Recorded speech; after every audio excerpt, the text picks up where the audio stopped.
I'm here with Zack Micklewright for episode 4 of Beyond the Cut. Appreciate you coming through. So I guess to kind of start, for anyone who doesn't know you, most of the people who watch this probably are familiar with who you are. Kind of tell everyone a little bit about yourself.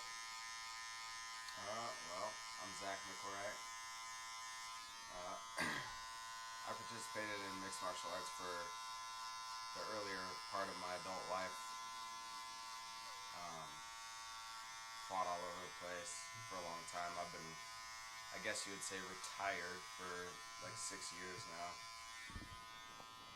I work for the fire department in Davenport, and yeah, pretty much that's it. And barbered for quite a while, so that's obviously how we know each other. When I first started working at New Style, you were still fighting. I guess that original transition from like fighting to more full-time barbering, what kind of played into the decision to, I guess, quit fighting? Because, I mean, for those of you who don't know, or Zach, who haven't seen him fight or anything like that, you were obviously, I mean, most people around here would agree you were one of the best fighters in this area at the time that you were fighting. When you were fighting, you were still in your prime. Most people, like myself, believe if you would have kept fighting, you would be in the UFC. So I guess what was it that made you make that decision you have the ability to potentially go on to something like the UFC, but to step away from that and kind of refocus in a different direction? I guess I was on the fence for quite a while because there was several years between the time I went to barber school and the time I finally ended up stopping fighting. I still had quite a few fights, so I guess I was kind of in limbo. But, I guess you could say I was just tired of being broke. The fight game isn't a place to make very much money unless you're at the highest level. I spent a lot of time mooching off my family, and I guess you wouldn't really say mooching because they were super helpful.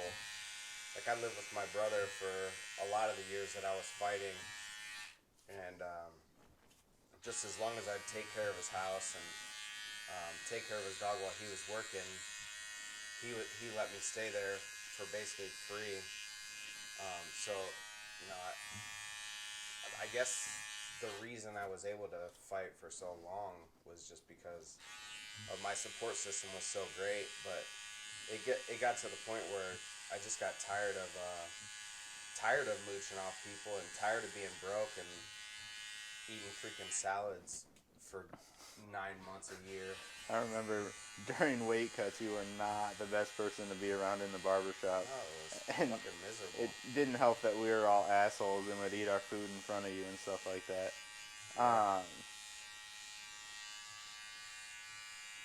So was it just strictly kind of based off of the wanting to kind of do something to be more financially lucrative and that type of thing too? Or was it, obviously there's more and more coming out with like the long-term health effects of fighting and all that kind of stuff. People never used to kind of talk about that. It was kind of the elephant in the room. Everyone knew it was there, but people never really talked about it. And then obviously in the last few years, it's been a subject that is talked about way more frequently. I guess you could say it was a lot of all of those things, because I guess when you're at home sitting by yourself and wondering what the fuck you're doing, it's you all those things add up and you start to think of them all at the same time. Like, man, I need health insurance. I need, I'm tired of just like scraping by. I just want the things that like normal working people have. Yeah. But there's sacrifices you have to make in order to, get to the top and stuff like that. So, there's a lot of battle inside that finally made me come to the conclusion to just to kind of stop with no closure whatsoever. I never had that. goodbye fight or that retirement fight where I lay my gloves in the middle of the cage and all that shit. Yeah, I remember your last fight. Like, I mean, there was people were talking about like, how many more do you have? And it was kind of like it had been flirted with, I guess, and it was kind of like I can't say it was the most shocking thing to not see you fight again, but I was definitely not expecting this to be like, oh yeah, this is the last time I'm gonna see Zack fight. I mean, it wasn't supposed to be. My very last fight was for victory out in Omaha, and I won their belt. And I beat a guy that has gone on and done quite a bit more. He's fought a ton more times, but I guess after that fight, there was a lot of talk about finally reaching that next level. Like, I was talking to people about LFA, I think it was RFA back then, Resurrection Fighting Alliance or something like that, but they had a stud in their championship spot, and they wanted me to fight him, or there was talks about me fighting him, and that never happened. And then I had a shot to make my pro debut as a boxer, and that never ended up I remember that falling through.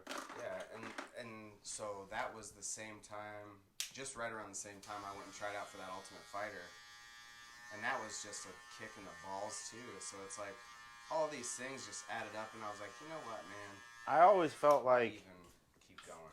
from my perspective, obviously outside looking in, but being one of your friends, from my perspective, it was always, I felt like that Ultimate Fighter show was essentially the last straw from you, from the sense of, For sure. I can't imagine what it's like to go from headlining, or not headlining, but fighting in Las Vegas, fighting guys like Dustin Poirier, to having to all of a sudden, like, the thought of climbing back up, of going through the regional ranks again, and then having to climb up, and to get to that level, and especially for you to get as far into that show as you did, where it's like, hey, we think you're a good enough fighter, but you can't sustain 170 or 155 for 8 weeks or whatever it is, so you can't be on the show. I always just kind of felt like that was just kind of the last, like, man, fuck this. Yeah, like it was all the wind got knocked out of me. Yeah, it was like, I knew the goal was UFC, or like top level UFC, whatever it was, or bust. And when it's like right there, everyone, I think almost everyone in the fight game would be in agreement that you deserve that shot. To have that gone, that was just kind of like, to me, anyone who asked was like, what do you think the final thing was? I always kind of looked at that moment as being like, I think that if they would have had that season of 70, I think you would have ended up. A split season. Yeah. It was supposed to be 155 and 170. Well, then at the end of everything, after I made it all the way through, they're like, yeah, I believe cutting 170 totally. Yeah, honestly, I believe he might even still be fighting right now. I mean, you gotta look. Maybe.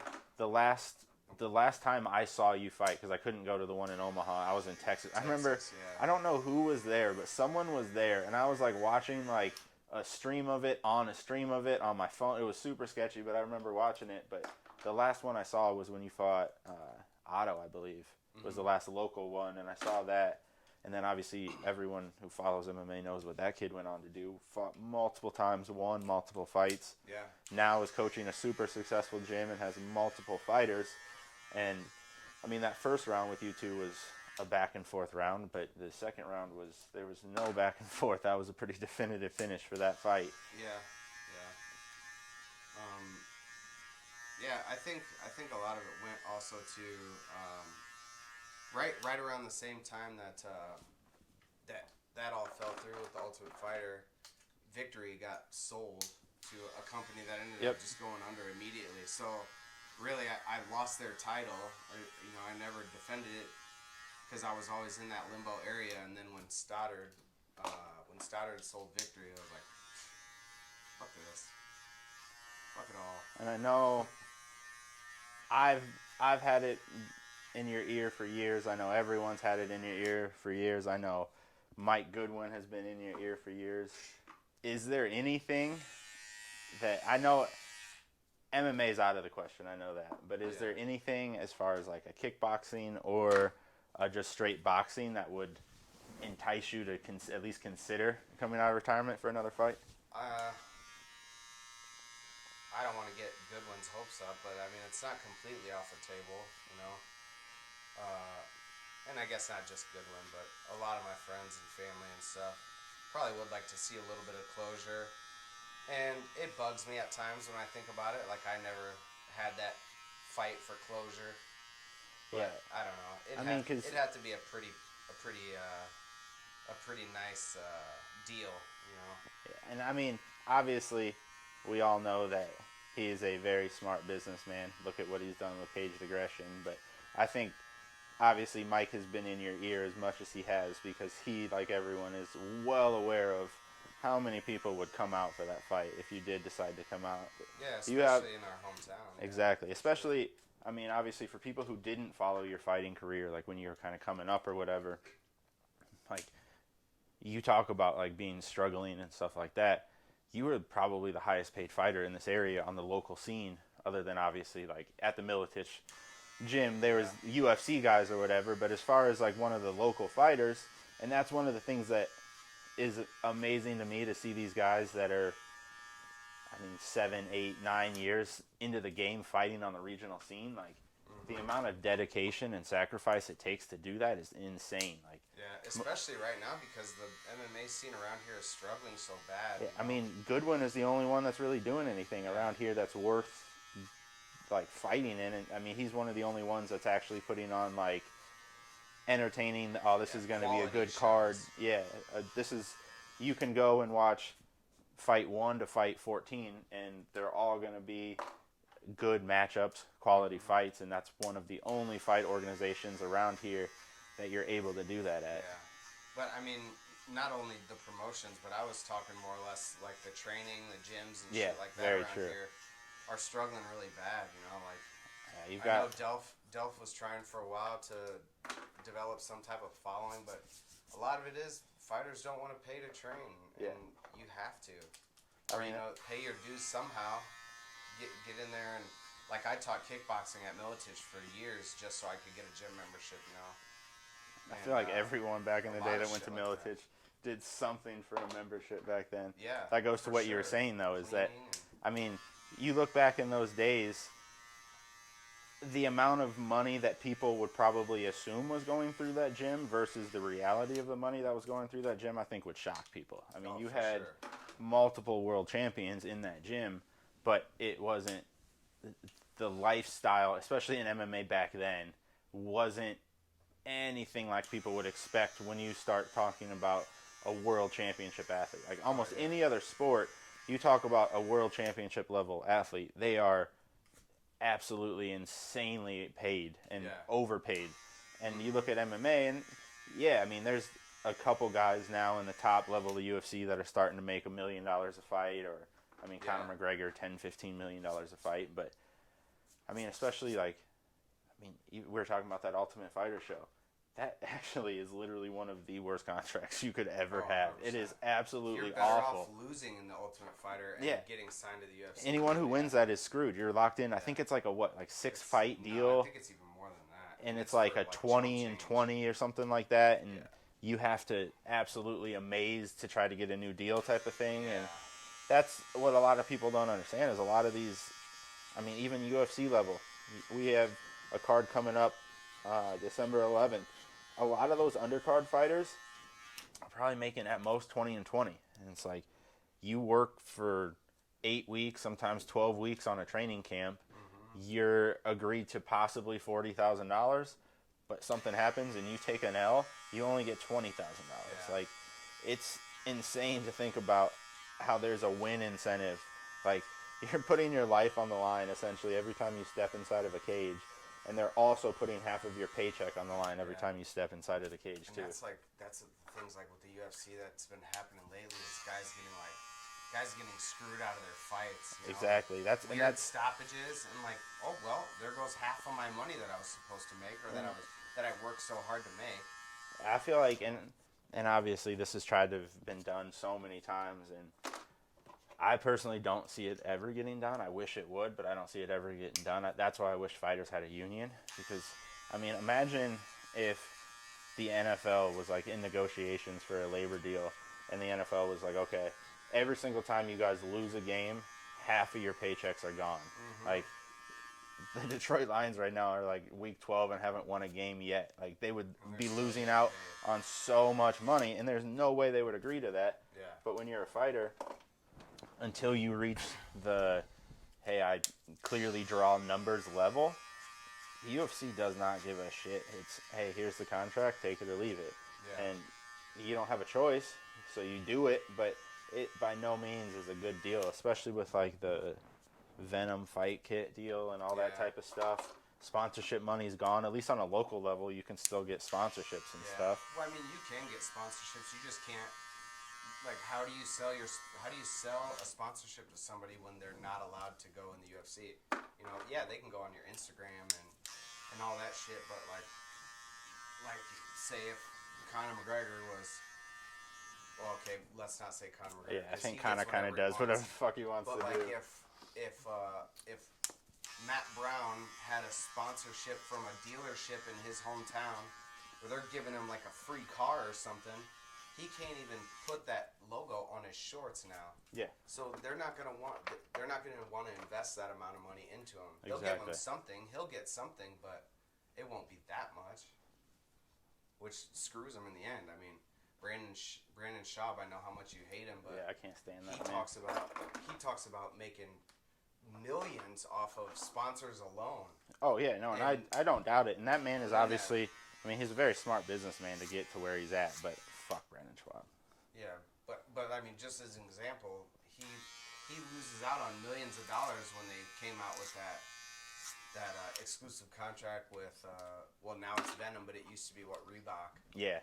Dude, a lot of people off at their knees big time. Yeah, I remember, obviously, I'm just a fan. I'm not even a fighter, but when I first read about that Reebok deal, I was pissed because obviously I have a lot of friends who are fighters and stuff, and it's like, wait, what? Like, on a local level, I've sponsored fighters before. It's like they put you on your shorts, they give you a shout out at the weigh-in, they give you a shout out when they're announcing it, if they win, and it's like you take that, I mean, obviously, at the UFC, they can't really control what you say after a fight, so you can kind of give your sponsors a shout-out, but you can't have them, no fight banners anymore, no anything on the shorts, anything like that. And I don't know, I'm just never a fan of when a multi-billion-dollar organization takes the ability for their fighters to take money. Like, what is it to you? Like, the amount of money that you're making is very fair. Like, you don't also need to be taking the ability from your fighters to make another additional source of income when you're not paying them what they're even worth.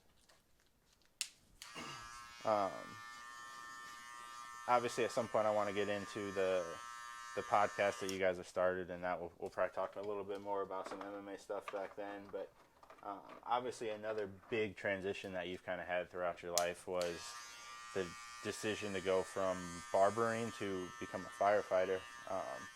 Obviously, you were a barber for what, probably 7 years? Yeah, 5? 6, 7 years. What was it that I guess kind of made you make that? You had flirted with wanting to do some stuff for the last year or two. I think you were at New Style. You had kind of talked about wanting to do some other stuff, but what was it that I guess kind of finally made you make that jump? Honestly, I mean, so you guys, you know already that I was in the Marine Corps for a long time. You know, I served in the reserves for 14 years. So I guess a little bit of it was about, you know, service to our community and to our country and stuff like that. But who really got me into it was Rod Montoya. He was the guy that kind of plugged me and put me in the right direction to do it. He got hired on a couple years before me and was like, dude, this job is for you, like, with your military background and your mentality with the fighting and everything like that. Like, it's just a great transition and a good way to serve your community at the same time. So I just started testing. Luckily, it only took one test to get on, but yeah, man, and the rest is history from there. Was there anything that was I guess specific to the barber industry that made you want to get out of it, or was it just you had kind of always looked at it as like a temporary kind of? There's some people who get into the barber industry and it's kind of like that filler of I'm not sure what I want to do, but I want to Yeah. do something for a while. Was that kind of what it was for you, or what kind of Yeah, was the really. final? So barbering originally was just to make money while I was fighting, and luckily, both of us, we got hooked up with the right guy, with Miguel, and he had a thriving business that, I mean, the money was just begging to be taken. Yeah. So um, I got a job with him, and then once I started making the money that we made there, I was like, holy shit, man, barbering's prety tight. So I got spoiled a little bit, and I think that's what drove me away from fighting. But barbering doesn't give you everything you need, and I just need a little bit more stability. I wanted some insurance, and because fighting doesn't give you insurance. Well, and obviously you are in the same boat where you're dating a hairstylist that doesn't have insurance either, so you couldn't do Exactly. the whole marry someone Can't for get that sugar insurance. mama. Exactly. That plan doesn't work. Yeah. Well, yeah. So I need a little more stability. So I just started trying to get on the fire department, and luckily it happened. It took like 2 years, but Is there worth i- it. is there anything that you do kind of miss from like working in the barber industry? Or are you kind of like 100% glad you got out of it? I mean, I miss it. Obviously, you miss the experience and hanging out with the boys and just the shit talk.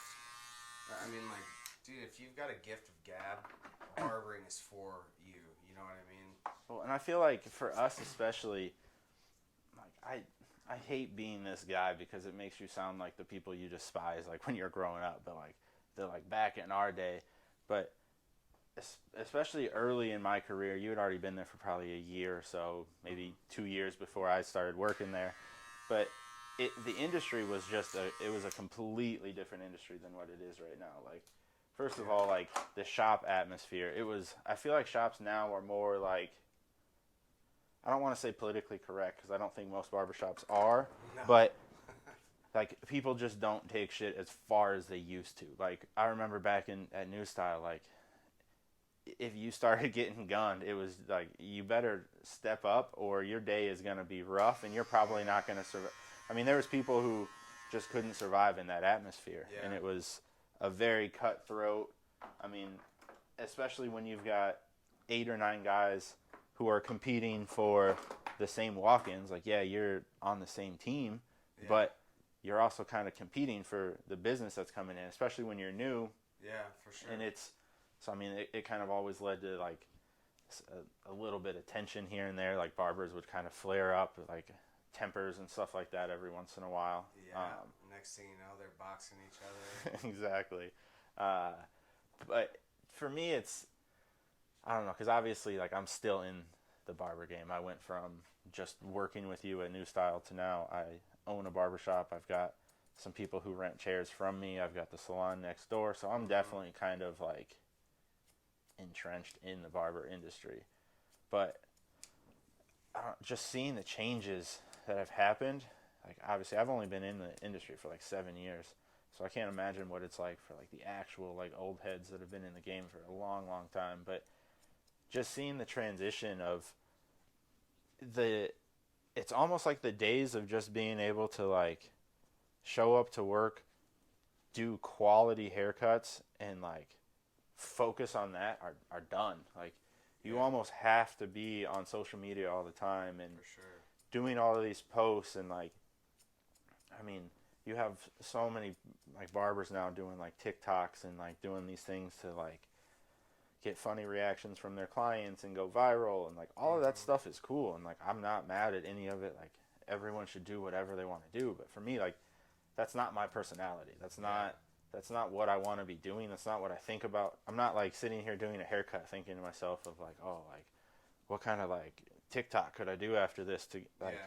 I'm thinking I want to give this person the best haircut I can give them, and I'm also thinking about other things that are not involved in the social media world. Yeah. And when we first started, that was fine. Like, it wasn't a big deal. No one was really, I mean, towards the New Style days, towards the end, more and more people started using like Instagram and Yeah. bringing us pictures and stuff like that. But I mean, back in the day, it was, what kind of haircut do you want? I want 33. And you looked at the poster. Yeah, you looked at the still been trying to do one of those, but you looked at the poster and you picked whatever that was, and you kind of did that haircut.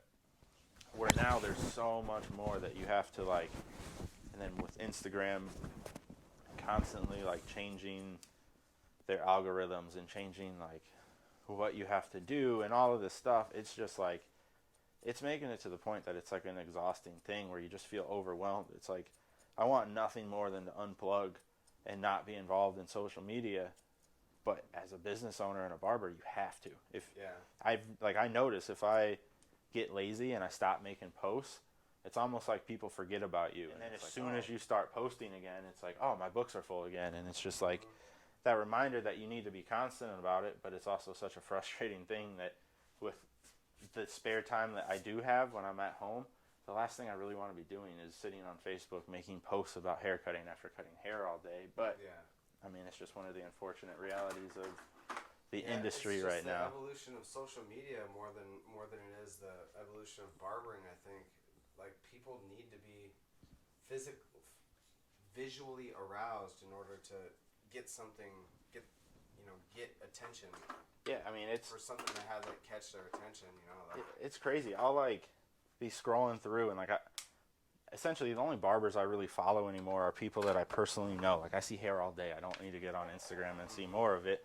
But it's like, I mean, obviously we have some phenomenal barbers in this area, and like I'll be scrolling through and I'll see someone like a local barber's haircut, and I'm like, holy shit, that's a really clean cut.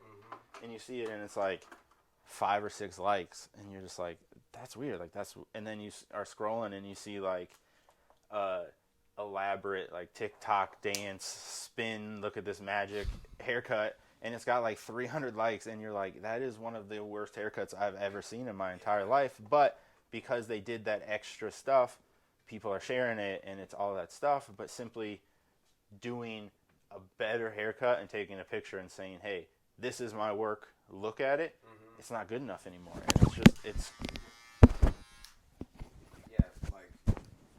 I remember, once towards the end of being at New Style, it was like people would come in with all these pictures, and I'd be like, look, dude, this picture isn't real life. Like, there's spray all over this, and, there's highlights, and there's chalk marks all over shit, and it's like, dude, I'm not giving you this haircut. I'll give you the haircut to what it's going to look like after they wash all that shit off. Yeah, exactly. And but this isn't realistic, so yeah, and this isn't a sales. Like, they're not doing it for sales, they're just doing it for views. And it's like, where do you draw the line in barbering when it comes to a good haircut as opposed to art? Well, and that was the thing for me. It's like, I mean, I personally don't care. Like, if you want to go online and you want to Photoshop your haircuts, like, you do you, man. That's cool.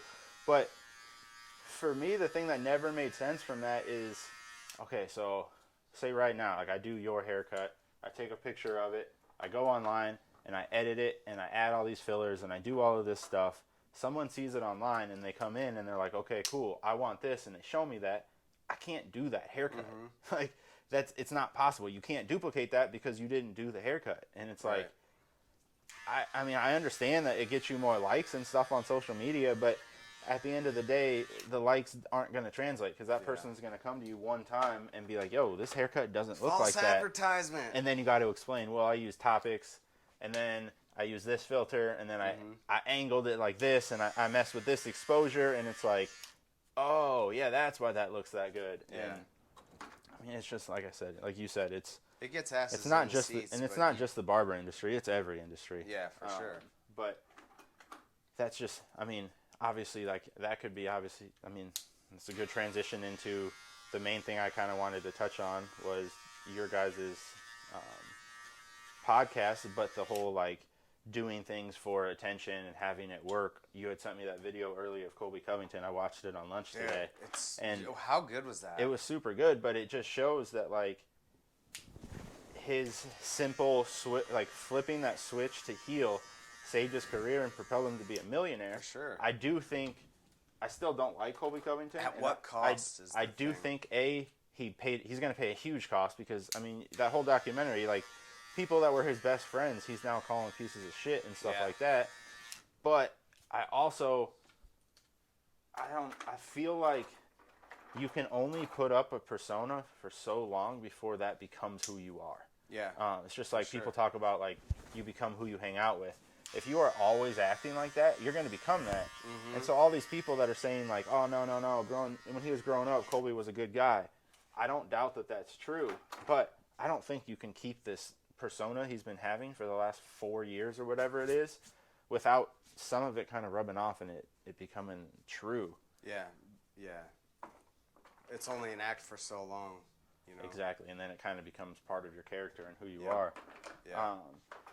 So I guess kind of let everyone know what the name of it is, and you, Mike Goodwin, and Josh Neal have started a podcast that's kind of like I would compare it to like Pat McAfee's podcast, but for MMA, where it's just dudes that are involved in the industry, formerly involved in the industry, unfiltered, talking shit. Yeah, and that's pretty much it. There's alcohol involved and wild shenanigans, and Mike usually gives away free shit. Yeah, yep. So Fight Talk Unfiltered is the podcast we started. How many episodes have you guys done now? We've gotten 3. We're going to do a 4th one here next week. And we do it live, so... Can you go back and... Is there anywhere you can watch the past episodes? Yeah, so obviously you can still watch them on Facebook. And then Facebook is the good thing right now because all the comments and all the interactions you can see on the Facebook feed while you're watching it. But then we also have them on YouTube for the people that don't have Facebook. So if you just YouTube Fight Talk Unfiltered podcast, it should pop right up. There's 3 episodes on there. But yeah, like I don't know why I just one day decided I wanted to kind of just it gives me an outlet to talk about fighting and shit like that. So Josh had also been talking about doing a sports podcast. Well, I don't know shit about sports, so I got a hold of Josh and was like, hey man, doing a podcast would be dope, but I don't know shit about football and basketball and all that shit. But I'll do one about MMA for you, or with you. And he was on board immediately. He's like, fuck yeah, we can do this. And Mike obviously is a shoo-in because he's so involved in the MMA community now with the show. And he has a huge fan base and following on Facebook and stuff like that. And it just gives you a whole different angle of the outlook on MMA, being from a promoter's stance. So, we talked about it like back in July, and we only did our first one like at the beginning of October, I think, or the middle of October. Yeah, it wasn't that long ago. It took a lot of thought and a lot of bullshitting in group chats and a lot of we waiting met on, for dinner and a lot of waiting on Paul Martinez because he's slow. But you know what? If it wasn't for Paul, we wouldn't even be able to do it. He gives us all the equipment to utilize. And Paul made me buy all new equipment when he comes in to use my podcast studio with way nicer equipment than I have. So that was as he's setting up, I'm ordering new gear. Yep. So yeah, like you're saying, we've got connections with the right people. You were obviously gracious enough to let us use this area for our podcast, and Paul hooks us up with the equipment and the technology we need in order to go live and do it right and make it look good. And I think that in itself is huge for the following. If we were just doing it with like a freaking iPhone recorder, 3 of us, and just like trying to talk really loud so they can hear it from across the room type thing, it would suck, But we get microphones that we all have our individual microphone. We've got picture-in-picture with the computer screen, so we can look up articles or pictures and shit like that. So and you guys it's obviously cool, man. It's fucking you guys have top-notch everything, but especially the audio is really, really good. And when I was in the process of starting this podcast, I was clueless. Like I knew I wanted to do a podcast, but it's like, okay, the idea of starting doing it is way different. Because I don't know what the hell. I'm not tech smart. I don't know what I'm doing. Same. So like in talking to people, the thing I gathered the most was audio quality matters more than video quality. Because obviously some people aren't even going to watch the video of it. They're only going to listen to the audio of it. Yeah. But even if it's a crystal clear video and the audio shit, people are going to turn it off. Where if the audio or the video is a little messed up, they'll still listen to it because the audio is clear. Is crispy, yeah. So that's why I went out and bought the nicer mics and all that type of stuff. Yeah. But that's a nice thing that you guys started off, because most podcasts, you kind of have to start with what you can get. Like when I first, bare bones. my first two, I was using like $34 microphones on my iPhone. And it was just like, I've been talking about doing it for so long. And it was like, if I don't just record one, I'm not going to do this. I'm just going to keep talking about it and keep talking about it. And so I finally just decided to do it. Yeah. And then once you do it, you're like, oh, like, this was cool. Like even if no one's really watching it, it's still a creative outlet for me. And it's still something that, like, I look forward to doing. And I like it, too, because it's a creative outlet that I don't necessarily have to do. Like, it's not a job. It's not like I'm like, man, it's Tuesday. I got to go record a podcast right now. I can do this whenever I want to do it. It's a free-flowing thing. Same with you guys. Like, you pick a date, let me know, and I make sure the studio's empty. You guys do your thing. Come in here, and you can record and do whenever you want to do it. Yeah. And it's a perfect way to have an obligation to stay connected to fighting, you know? Like, now I have to watch the fights.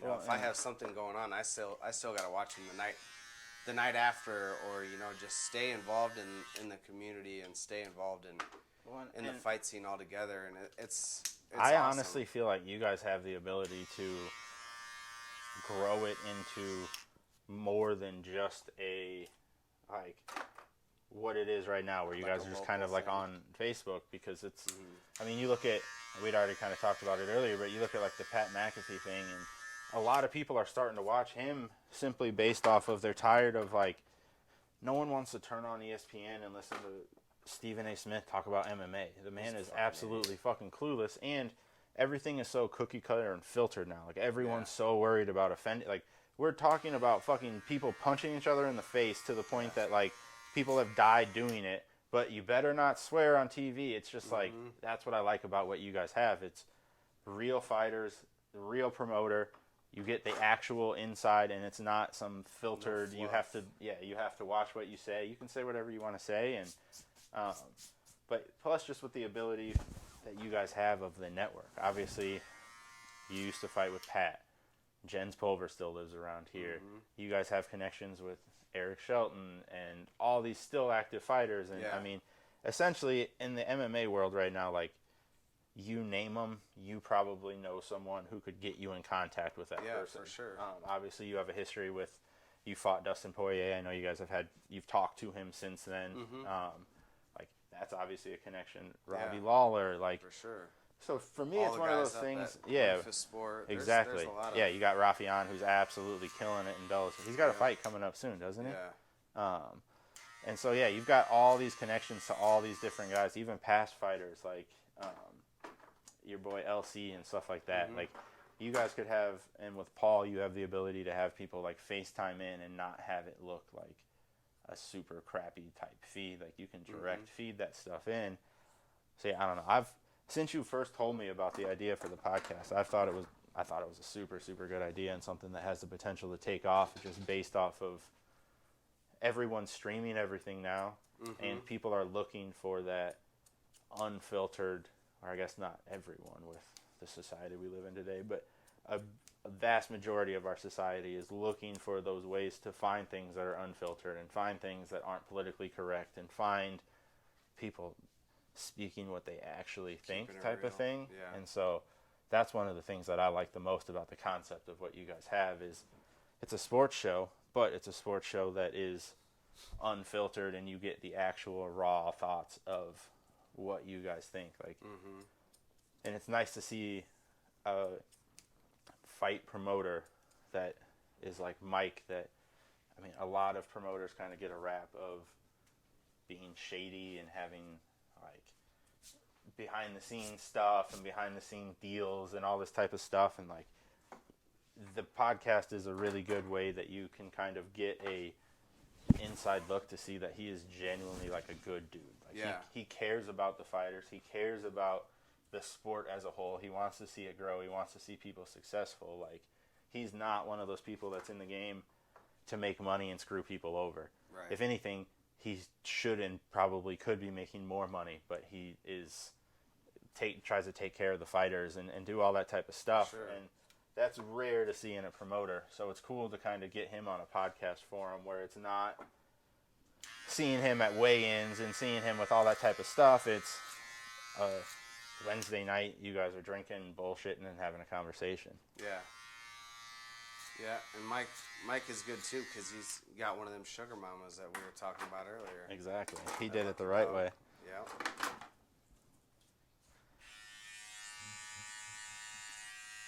When did you say you guys are going to be doing it next week? Yeah, next Tuesday, depending on my big boy job. But it'll be Tuesday, if not Wednesday. And last time, I believe I didn't get to watch that one, but you guys were doing some sort of like live Q&A type thing. Yeah, we did a little live Q&A. We had some people ask some questions, and we just kind of were there to answer all the questions that people had. Is that going to be something that you guys typically do, like on Hopefully, a weekly basis yeah. type of thing? Yeah, if we can stop blabbing about dumb shit, you know. So if you guys get a little quicker to the point.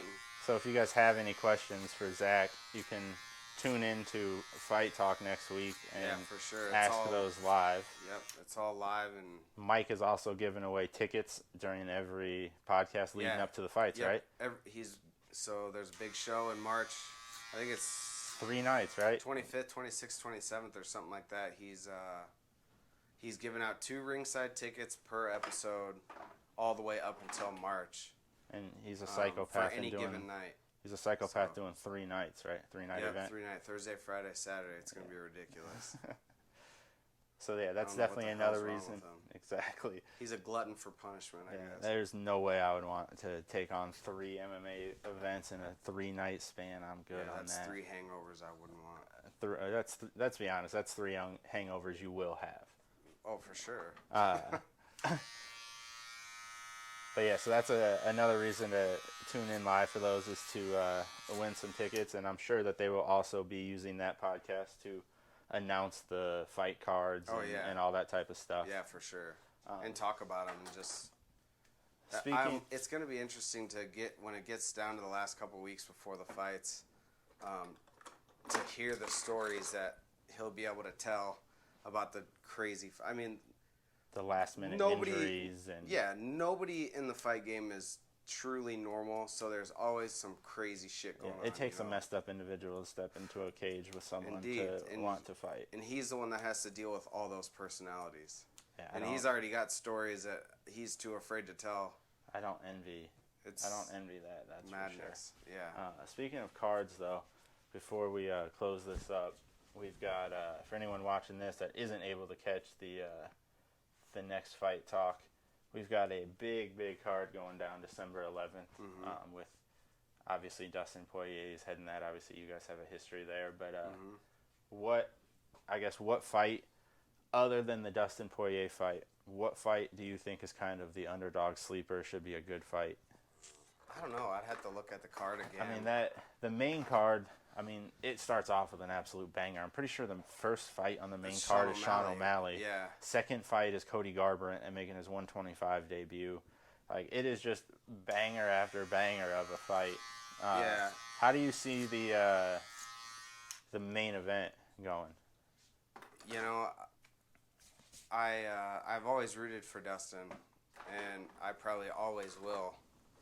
And I think he's got a perfect mentality and a perfect game plan to go in against Oliveira and beat him. I think Oliveira breaks when he gets in fights with really gritty guys. I think he folds a lot of times. You know, like even I think it was the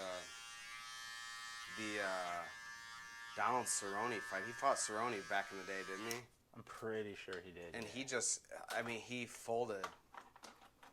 He folded really bad against him, and Donald Cerrone is kind of the same type of person that Dustin Poirier is, in that he's super gritty and he just likes to make fights look really, really ugly. Yeah, and unless you hit Cowboy with a body shot, he can take it. He was never able to take body shots. Not a good body shotter. Anything else, he was able to just walk through. Yeah, but I think Dustin takes it, and I think he takes it quick. See, The only way I think Oliveira wins is if he wrestles him. He out wrestles, and he's not a big wrestler. That's the thing. Is like the only thing that scares I me don't is I'm a Dustin Poirier fan. He's definitely in my top 10 favorite fighters of all time. I just love like his mentality, the way he had to work for it, all of that. I absolutely love it. I want him to win. I hope he does win, but I can't for some reason. I just have there's just this thought in the back of my mind that he's going to get caught in a submission. Like Oliveira And he is has just before. people just. I don't think people truly understand how good Oliveira is on the ground. The dude has 19 submissions. Like he's the type of fighter that you make one wrong move, he's snatching a body part and he's taking it. And so I think Dustin Poirier is going to win, but I don't know. There's just that feeling in the back where you're just like, And Dustin's I been don't submitted. know. Yeah, exactly. So the thing, like you said about Oliveira's submissions, and he's a good choker. So like Darce chokes, guillotines, rear naked chokes, stuff like that. Like most of he's his finishes super are good by with- chokes. And Dustin, when he loses by submission, he's lost to a rear naked choke from Khabib, and then he lost by Darce choke to the Korean Zombie. Yeah. And Darce chokes are like one of Oliveira's things, so that does worry me a little bit, but obviously, I don't know, I mean, he's come a long way. oh yeah, and obviously we've seen between ever every fight, improving. Dustin gets better every fight, and I'm sure obviously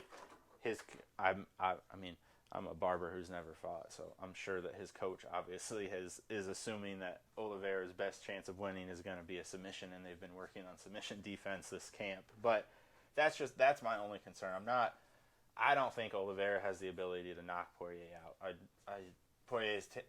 He has taken a lot of shots. At some point, I do think that damage is going to catch up. I don't think he's at that point yet in his career, but I don't see Oliveira being that dangerous on his feet to him. I think the only way Oliveira can win that fight is if it's a submission.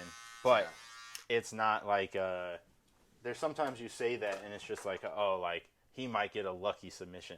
If Oliveira gets a submission, that shit's not lucky. That dude is extremely, extremely talented. But I really hope to see Dustin Poirier's hand raised after that. I think of any fighter in the UFC, he's the most deserving to be champion. I don't think it's... Yeah. I think the only other person that you could have made that argument for won a title a couple weeks ago in Glover Teixeira. That dude deserved it too. He did it the right way, and I personally would have liked to see him right off into the sunset. I don't think that him getting knocked out in his next fight and losing the title is going to be the way to go, and that's what I see happening. But there's money to be made in that very next fight, His stock is the highest right now. That link good right there? Yeah, that's good. For sure.